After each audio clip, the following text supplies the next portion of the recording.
wabarakatuh. Perkenalkan, nama saya Ani Fikriatul Ulfiyah. Di sini saya akan berbagi pengetahuan kepada kalian semua tentang pengaruh cyberbullying terhadap self-esteem korban. Namun, sebelum kita berbicara hal ini lebih lanjut, mari kita mengulas satu persatu apa itu cyberbullying, apa itu self-esteem. Yang pertama adalah cyberbullying. Mungkin kita sudah tidak asing ya dengan kata bullying. Apa sih perbedaannya cyberbullying dengan bullying? Sama-sama ada bullyingnya. Ya, di sini perbedaan antara cyberbullying dan bullying. Yang pertama, bullying itu adalah perilaku agresif yang disengaja. Namun, kalau cyberbullying itu perilaku agresif yang disengaja, dan hal itu terjadi secara online. Jadi bisa dikatakan cyberbullying itu perundungan atau bullying secara online. Sekarang kita akan membahas tentang karakteristik dari cyberbullying. Yang pertama, bisa dikatakan cyberbullying itu ketika bullying itu sudah terjadi berulang kali. Jika memukul masih satu kali itu masih belum dikatakan bullying. Namun jika sudah berulang kali dilakukan, dipukul, ditampar, nah itu baru bisa dikatakan bullying. Karakteristik yang kedua adalah dilakukan oleh pihak yang berkuasa kepada pihak yang kurang berkuasa. Jadi begini, seumpama ada anak yang namanya Doni itu dipukuli.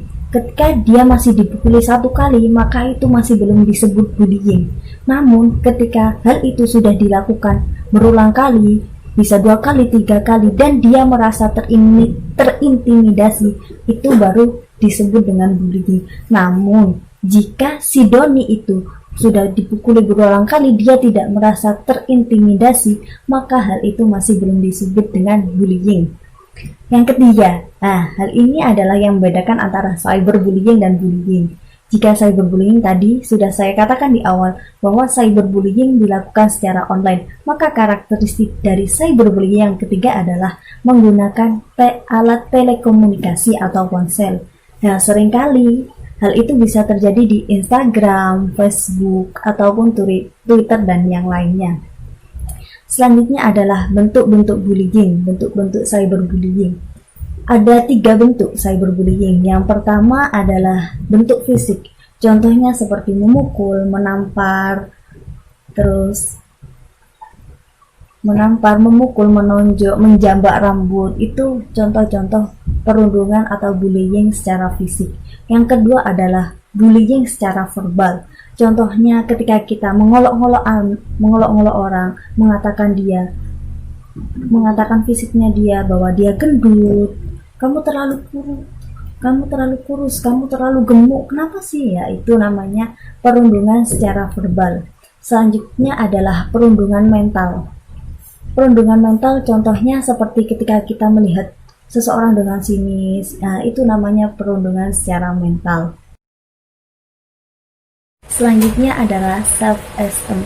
Self-esteem adalah istilah yang digunakan untuk mendeskripsikan nilai personal seseorang terhadap dirinya sendiri. Self-esteem itu meliputi dari bagaimana cara seseorang mengapresiasi, bagaimana cara seseorang menghargai dan menyukai dirinya sendiri. Itu yang disebut dengan self-esteem. Ada beberapa faktor yang mempengaruhi self-esteem seseorang atau harga diri seseorang, yakni yang pertama adalah alam bawah sadar. Jadi bagaimana cara kita memahami tentang diri kita, menghargai diri kita adalah tergantung alam bawah sadar yang kita miliki. Yang kedua adalah pekerjaan. Pekerjaan itu juga mempengaruhi harga diri. Sebagaimana ketika kita menjadi harga diri seorang manajer dengan seorang bawahan staf atau mungkin pemulung, itu akan sangat berbeda. Yang selanjutnya adalah penyakit. Ketika seorang mempunyai penyakit, kadang mereka akan lebih rendah harga dirinya daripada orang yang sehat. Faktor selanjutnya adalah keterbatasan fisik. Itu sudah sangat jelas, ketika seorang lumpuh, lebih sering mereka akan merasa harga dirinya itu seperti tidak berharga. Berbeda dengan ketika mereka orang yang sehat, mereka akan lebih percaya diri, memiliki harga diri yang lebih tinggi. Yang terakhir adalah opini yang diciptakan orang lain itu akan sangat berpengaruh terhadap self-esteem seseorang, sebagaimana cyberbullying ini. Nah, hubungan antara cyberbullying dengan self-esteem di mana? Ya di sini, faktor yang mempengaruhi harga diri. Salah satunya adalah opini seseorang. Sedangkan ketika seseorang terkena bullying atau terkena cyberbullying, menjadi korban dari cyberbullying, maka dia akan merasa harga dirinya rendah. Karena di mana? Gambarannya gini, ketika ada anak, sebut saja namanya Bunga. Bunga itu terkena bullying di media sosialnya ketika dia memposting sebuah fotonya. Lalu ada netizen, sebut saja Doni, dia mengomentari fotonya. Kenapa kamu gemuk? Kamu kok gemuk sekali? Itu tidak hanya terjadi pada satu foto tersebut saja, namun banyak foto yang diupload oleh si Bunga tadi dikomentari seperti itu. Sedangkan biasanya teman-teman yang lain itu juga mengomentari seperti itu, namun tidak. Oleh karena itu, cyberbullying itu sangat berbahaya bagi si korbannya.